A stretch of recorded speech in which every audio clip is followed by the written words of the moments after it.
Welcome.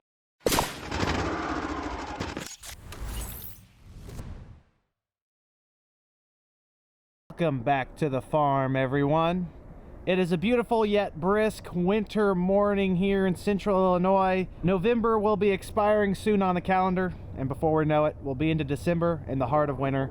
The forecast is sure lining up for this time of year because it's going to get down to 10 to 15 degrees some mornings in the next few weeks.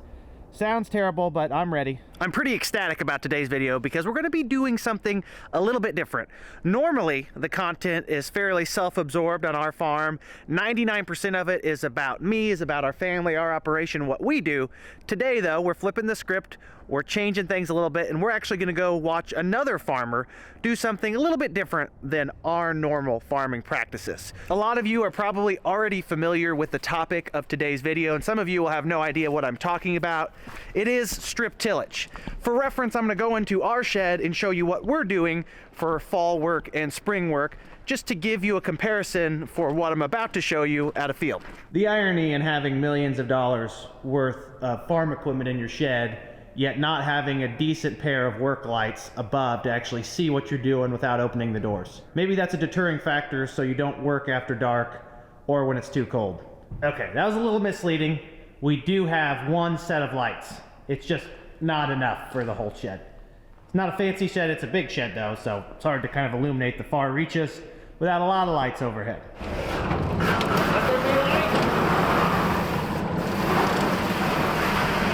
About this light is it's free, so it's hard to complain about free. Although I am a farmer, I could probably find something to complain about it. Wait till the summer, I'll say something then. Historically, our farming operation is what many would refer to as a conventional tillage farm. To summarize that simply, in the fall we'll come in, have a dry fertilizer spread on top of the ground. We will either do some kind of deep tillage with a chisel plow, inline ripper, or a lot of times we run a basic anhydrous bar to apply anhydrous ammonia, which is a nitrogen fertilizer source. Fast forward 4, 5, 6 months, we come back in the spring ahead of the planters and run these field cultivators here on the back wall ahead of our corn planter. These two tillage tools sweep across the ground, they cut up weeds, aerate the soil, provide a level seed bed for the planter to help get us a good start to our growing corn crop. That is a very simplified explanation of conventional tillage strategy on soybean stubble going into a corn crop next year. Everyone does things a little bit differently. There's a few different ways to approach conventional tillage. It's probably the most time-tested and consistently used strategy across farms in the Corn Belt. You run something in the fall, whether it be anhydrous, tillage, you name it. In the spring, you come back, field cultivate, and plant. The specialized or precision tillage / fertilizer tool I'm about to show you, which is commonly referred to as strip tillage, combines a lot of these things, except for planting, into one pass in the fall or spring, or however you want to do it. That's why I'm showing you what we do, so I can show you the efficiency of strip tillage. I've given you a little preliminary details, some comparisons. Other than the color of the tractor pulling this rig, you guys are gonna love this setup. It is absolutely awesome, I think. Let's go check it out. We're starting a journey 10 miles to the west to check out the Donnells and their strip till operation they're running today. Speaking of anhydrous ammonia, there's a tank right there. This is very convenient timing because I can kill multiple birds with one stone, figuratively speaking. Donnells are running over by Windsor. We farm on the way to Windsor, we farm around Windsor, and we've got a tile project about halfway there, so I'm going to show you a bunch of stuff real quick. So hang on with me, I apologize for the delay. This is a great opportunity for me to show you what a regular anhydrous bar looks like when it goes through the ground. Anhydrous ammonia, or NH3, whatever you want to call it, is a liquid under pressure when it's in those tanks. When it comes out the mole knives on the anhydrous toolbar, it turns into a gas under standard temperature and pressure in the environment. That's why you have to have a good system, a cutter, a mole knife injecting it behind, and then a closing system to cover it back up with dirt.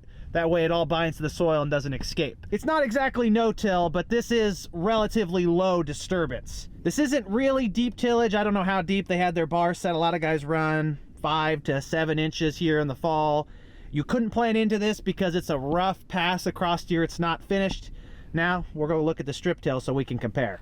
Okay, we're like a quarter mile up the road from where I last stopped. I'm sorry I'm getting distracted, but I want to keep you guys updated on other things going on. In the previous video, I was talking about a few different tile projects. This set of fields, this is the last leg right here they're working on. Again, we were going to actually run laterals out here, but the grade is to the south and the main is on the north side, so we couldn't do that without running a new main. We didn't want to spend that kind of money. They replaced a 6-inch main coming along here. It's actually in the road ditch that was starting to collapse up there. So the neighbor had a tile bubbling up on the property line where that grass lane is. This main should keep that from happening, and then we hooked in a spur, a lateral underground, to get some subsurface water off and drain the inrows a little bit. So that's what's going on over here. They've got another project down the road they're doing kind of similar, draining some terrace bottoms, and then after that they're going to be moving closer to my house and actually putting in a big pattern on a field, or a relatively big pattern for our farm, because we haven't historically spent a ton of money on subsurface drainage work. For the unaware, this is what tile looks like. It's not actually tile, it is plastic perforated pipe. It's called tile because historically they actually used clay tiles in the ground to drain farms. Technology and manufacturing has advanced and we use plastic now. It's supposed to last longer, and they can cut these little perforations in here that allow porous water that's not actually bound to the soil particle, it's in the air space, to drain, allowing oxygen to return to your roots in the event of big rainfalls, hopefully saving you from yield loss. So that's why you see a lot of this going in. One of the big reasons I think yields have increased in the Midwest, other than genetics, is just the millions of miles of drainage pipe that's been put in to dry farms out to allow roots to not rot off when it rains a lot, ultimately resulting in bigger crops. So that's what that looks like. I think that's probably 6-inch tile if I had to guess. Yeah, that's 6. So that's what they ran here along the road on the north side. That's the main. Plenty of falls, so you don't need a big pipe. They're running like mad over here in Windsor getting the last minute work done. There's an 8RX quad track putting on Anhydrous. That's not what we're going to check out, but that is pretty sweet. I'm not super familiar with this field. That may be Rusty and Rory Rinker. I didn't know they had one of those. Could also not be them. There's good black dirt over here. There are literally anhydrous bars running all over around the countryside right now. It's later in the season. It's the end of November. It's cooled way off. Ground conditions matter. It can't be too dry. It can't be too wet. It's got to seal back up. And it also can't be too cold, because once it gets too cold, anhydrous ammonia as a gas won't properly flow through the line, through the heat exchanger, and pump correctly. So you can't run when it's frozen, unless it's like right around 30 degrees or so. Once it gets below that, you can't run. So everyone's scrambling before the 15-degree weather sets in the next week to get as much on as possible, including the operation we're about to check out. After a long delay on my part, checking a few things on the boxes before we got here, here we are. And check this rig out. Donnells have this awesome 9RX640, a Willrich 10K toolbar, 60-foot wide on tracks, set up with 24-row 30-inch spacing, Coon-Cross ST Pro 2 strip till units. And as you can see, it is plumbed for anhydrous. They like to use it. It's cheap and economical, allows them to put nitrogen on in the fall and build a strip. And look at these units. You've got the big cutting knife in front, set of coulters here, and then your actual shank and anhydrous knife, closing coulter, and then a berm builder. Today, we get the privilege of watching this thing work.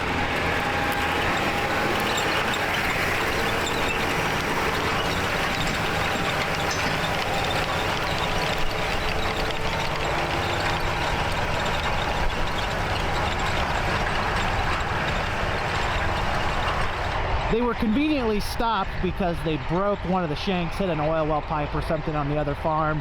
They've got it set around 7 or 8 inches on a 24-row bar. That 9RX640 is getting worked like a dog to pull that through the ground. And then I believe they're targeting about 80 pounds actual of anhydrous. They are seeing the same thing we are on our farm, where these high rates of fall anhydrous aren't quite hanging around in the spring. We think it's costing us some money, so we aren't completely quitting it because anhydrous is just so cheap, but we are supplementing it with some spring 32, bumping up the side dress rates. Enough about that discussion. Let's look at these strips. If you can recall from a few short clips ago in the video what a regular anhydrous toolbar does to put anhydrous on, and then compare it to these strips that the strip till bar has built, you'll notice the difference.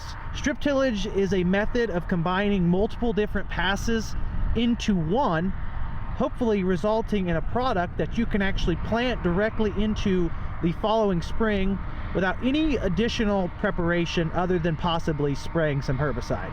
I told you there's a lot going on. The neighbor across the road is spraying his fall burn down and residual to hold back winter annuals.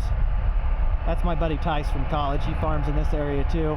There's a lot of good dirt in this area and a lot of really good farmers too. He's one of them.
With the nice berms built by this bar, they should be able to come in here this spring, plant straight into it. GPS technology has also advanced quite a bit. They run a receiver on the strip till bar. It marks the path.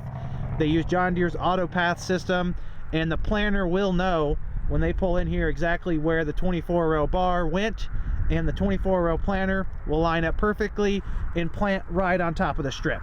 The goal with strip till, other than eliminating a field cultivator and applying your nutrients at the same time as a deep tillage pass, is to know that you have a nice slot in here that has some compaction reduced. Your nutrients, in this case anhydrous ammonia, is in the strip. The plants will be right on top of it. They'll be able to easily access it and come in here without having to worry about getting a field cultivator over here, without having to have all that extra equipment on your balance sheet. You just have the strip till bar, you run it in the fall, and then you plant straight into it in the spring when it's dry enough. That's the goal. It's a play on logistics, agronomics, and of course economics, which is most important on the farm. It is a business. My rough estimate is that of all farms in this area, maybe 10 to 15% of them make use of a strip tillage system. I think the number is slightly increasing as data becomes more available to the advantages to placing the nutrients in the band like this.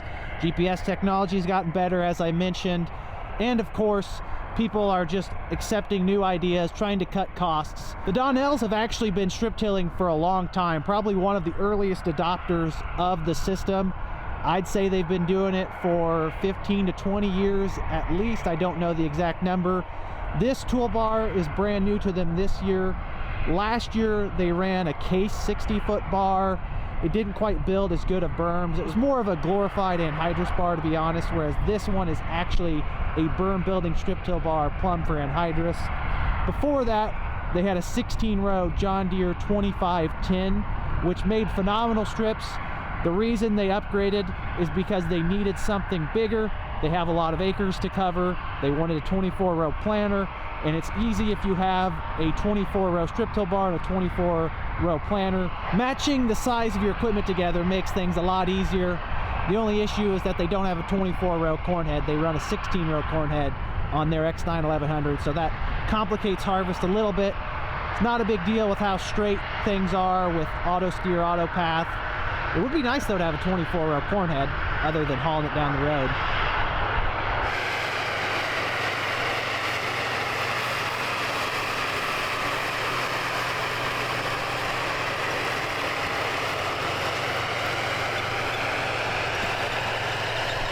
It is a tiny bit on the tacky side today. You don't really have a choice if you're trying to run NH3 but to go, because it's going to get too cold to put it on here in another week. You could gamble and wait. I always like to say that an 80% decent job in the fall is better than a 95% job in the spring, especially if you're trying to put anhydrous on. You're limited to the weather. Sometimes you got to run. Like I said, there's a lot of toolbars running. Most of them aren't building strips. Gotta do what you gotta do.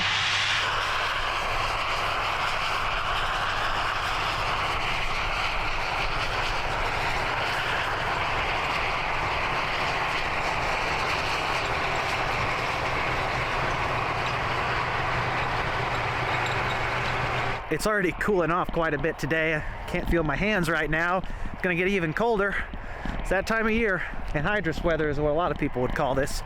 You want it to be cool enough that you're not getting a lot of nitrification in the soil, losing that ammonium to nitrate, which lets it be subject to leaching, yet it needs to be warm enough to put it on. So that's what's hard about running anhydrous. There's a lot of different ways to skin the cat that is strip tilling.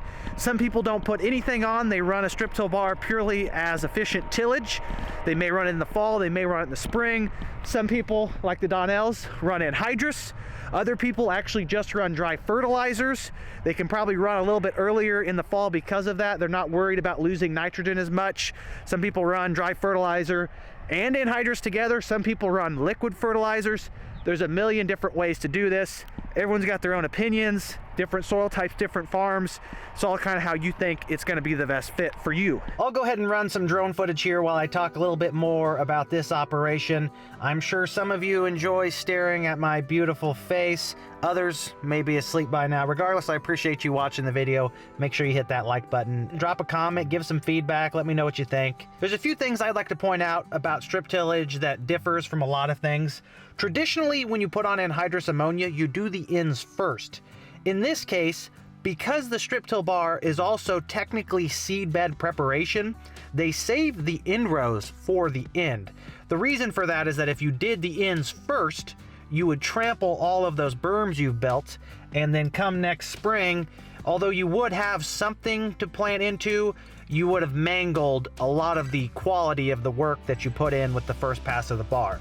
So you can see here Nils Donnell, who's running the bar, is doing the long rows first. He's kind of estimating where 120 foot is off the end.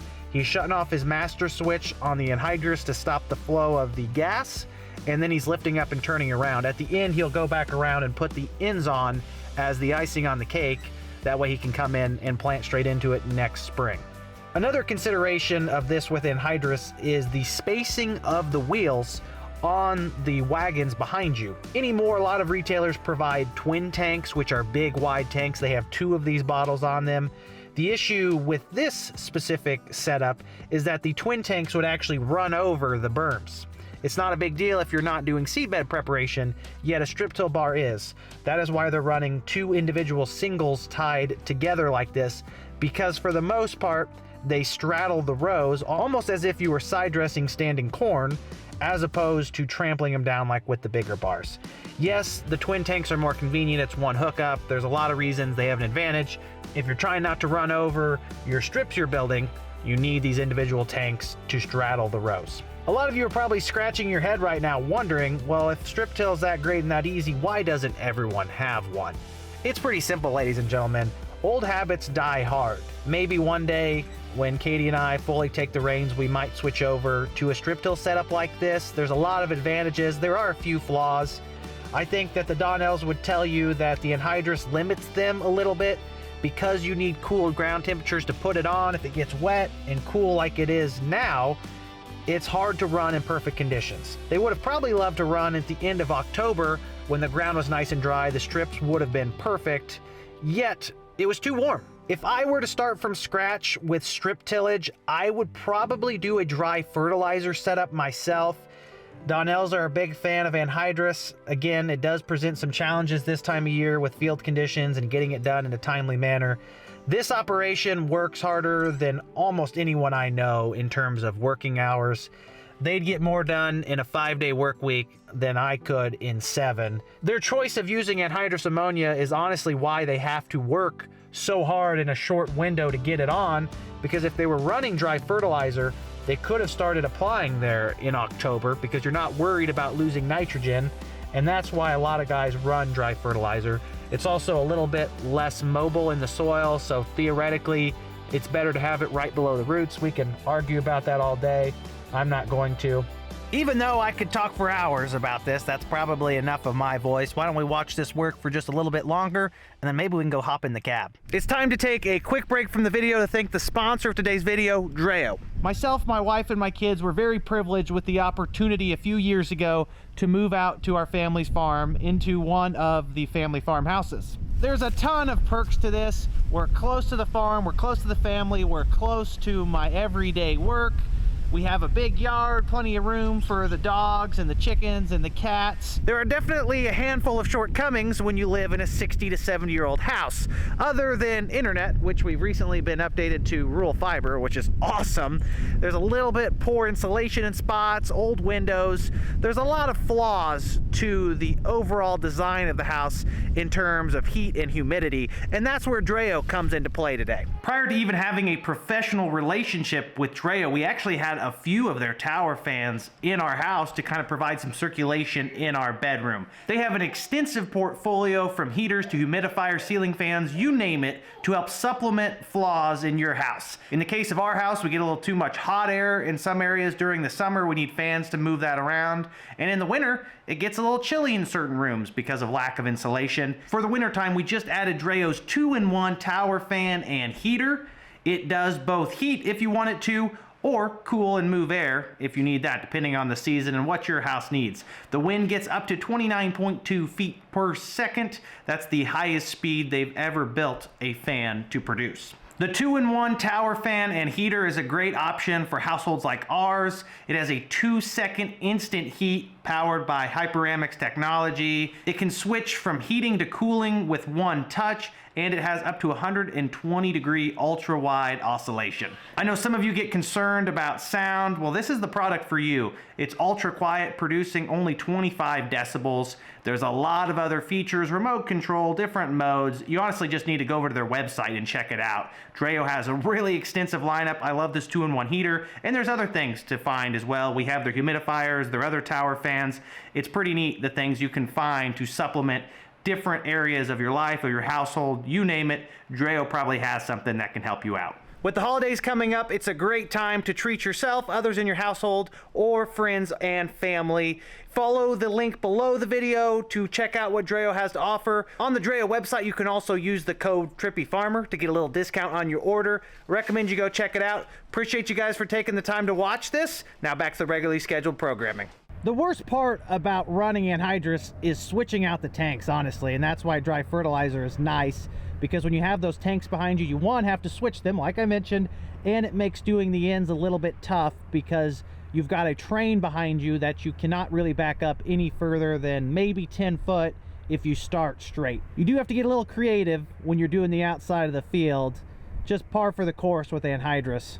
Since they're running about 80 pounds actual right now, between the two single tanks, I believe they can get about 130 acres on without having to switch. After he gets the bar reprimed, we'll hop up in there and go for a ride in this quad track. I ran it the other night. It is a really impressive rig. Puts a lot of power to the ground. This is some really good dirt over here. Look at these strips. That's beautiful. Looks like he's hooked up and ready to finish the last bit of this field. Sometimes it's hard to tell what's going on.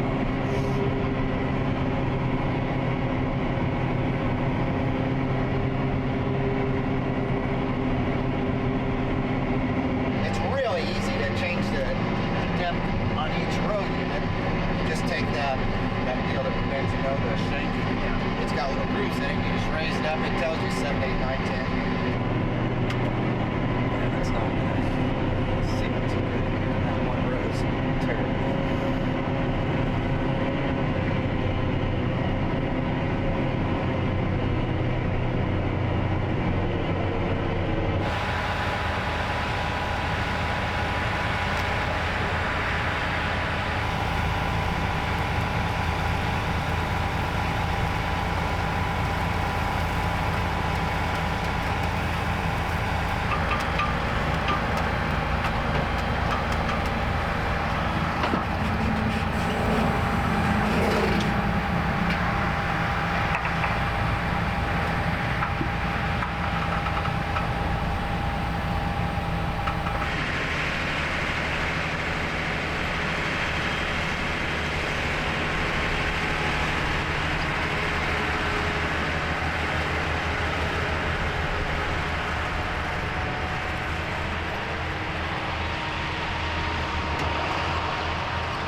I rode with Nils briefly while he did the last pass and did the ends here on this field.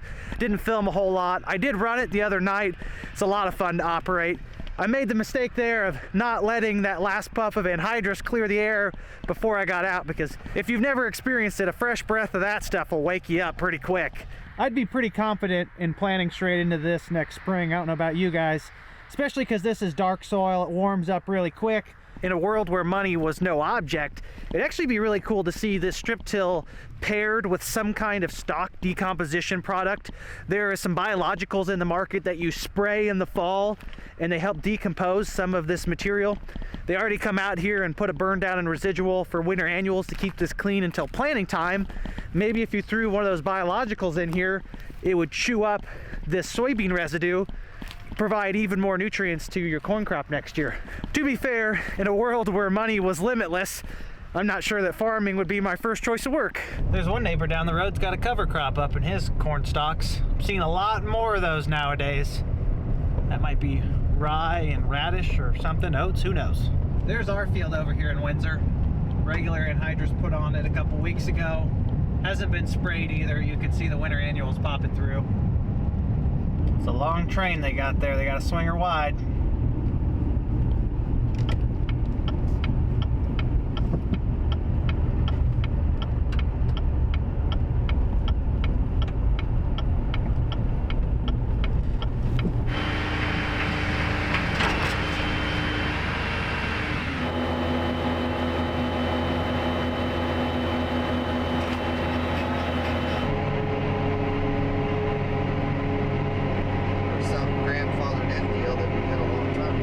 The only problem with these strip till bars versus just a regular anhydrous knife is there's a lot going on, so there's also a lot that can go wrong at the same time. Just get worn out pretty quickly.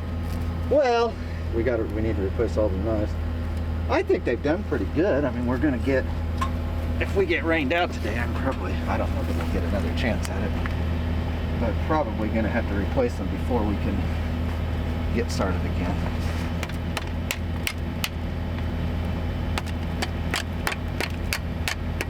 Those plate deals, the knives have gotten so thin in the front, it's rubbing the plate down, so it's wearing these plate deals out.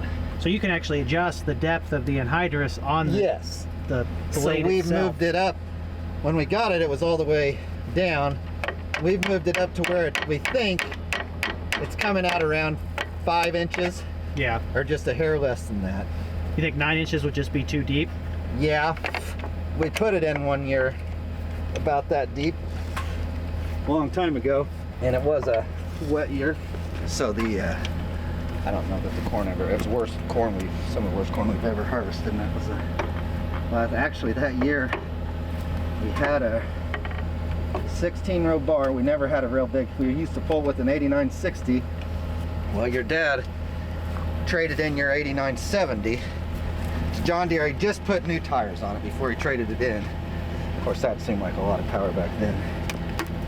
So we got that, traded our 8960 up on your the old 8970, and it had a lot more power, so we could actually pull it that year.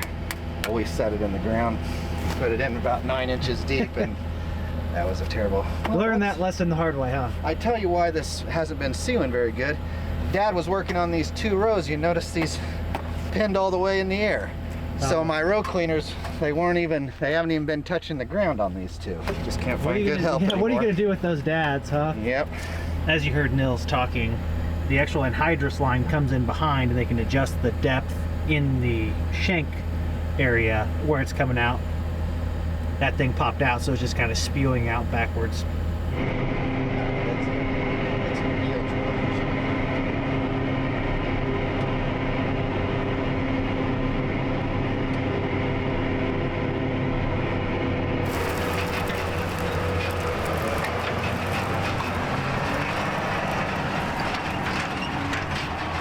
I think I could sit and ride in that tractor and watch that strip till bar run all day. Unfortunately, I have other things to do today, not farm related, so I gotta take off. They've got about 700 acres left to do this season. Winter's coming in and there's a chance of rain today, so they're trying to cover as much ground as possible, and I probably only slowed them down averaging about 50 acres an hour straight line. In terms of actual average productivity, more like maybe 35 by the time you move fields, change tanks, have breakdowns. I've been back home for a few hours, and I think it's safe to say that the strip tilling and the tiling and any kind of field work is done for the day, because we've had a couple tenths of an inch of rain and the cold weather's setting in. That's all she wrote for at least this week.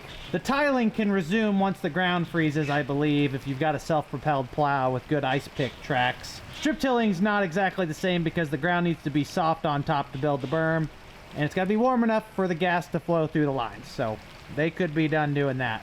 Lucky doesn't have a care in the world about that kind of stuff. He just wants to play ball. That's going to be it for today's misadventures. Let me know what you think about the strip tillage system, if you've used it, if you have any interest in it, or any comments down below. I'd love to hear your feedback. I'm pretty excited about strip tilling. I think it's something that maybe in the next handful of years we may try on our farm, or maybe not.